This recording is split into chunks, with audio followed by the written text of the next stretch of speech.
ছাত্রলীগকে এই আন্দোলন দমন করার নির্দেশ দিয়েছেন, তারা এই অপরাধের শেখ হাসিনা সরকারের পদত্যাগের 4 দিন পর গঠিত অন্তর্বর্তীকালীন সরকারের আইন, বিচার ও সংসদ বিষয়ক মন্ত্রণালয়ের দায়িত্বে নিয়োগ পেয়েছেন ডক্টর আসিফ নজরুল। ঢাবির এই আইন বিভাগের অধ্যাপক বৈষম্য বিরোধী ছাত্র আন্দোলনের অভিভাবক হিসেবে পরিচিত।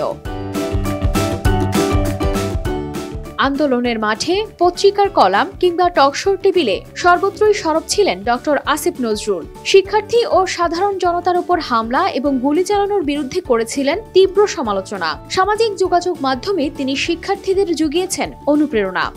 এমনকি গ্রেপ্তারকৃত শিক্ষার্থীদের ছাড়িয়ে আনতে তিনি ছিলেন অভিভাবকের ভূমিকায়।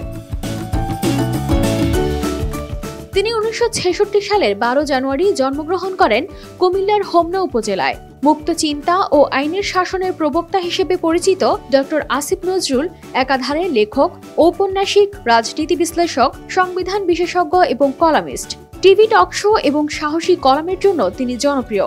ঢাবির আইন বিভাগ থেকে তিনি স্নাতক ও স্নাতকোত্তর সম্পন্ন করেন। 1999 সালে ইউনিভার্সিটি অব লন্ডন থেকে পিএইচডি এবং জার্মানির বন শহরের এনভায়রনমেন্টাল ল সেন্টার থেকে পোস্ট ডক্টরেট ফেলোশিপ অর্জন করেন। It was an election between Awami League versus Awami League, or between Awami League versus Awami League-led alliance members who had no popular support at all.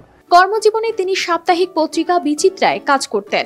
এরপর যোগ দেন ঢাকা বিশ্ববিদ্যালয়ের শিক্ষক হিসেবে। এছাড়াও তিনি কিছু সময় ম্যাজিস্ট্রেট হিসেবে বাংলাদেশ সরকারের সঙ্গে কাজ করেন। অন্যায়ের বিরুদ্ধে সোচ্চার এই অধ্যাপক 2013 সালে সরকারের সমালোচনা করায় হত্যার হুমকি পান। এছাড়া 2012 সালে একটি টেলিভিশন টক শোতে বক্তব্য দেওয়ার পর হাইকোর্ট তাকে তলব করে।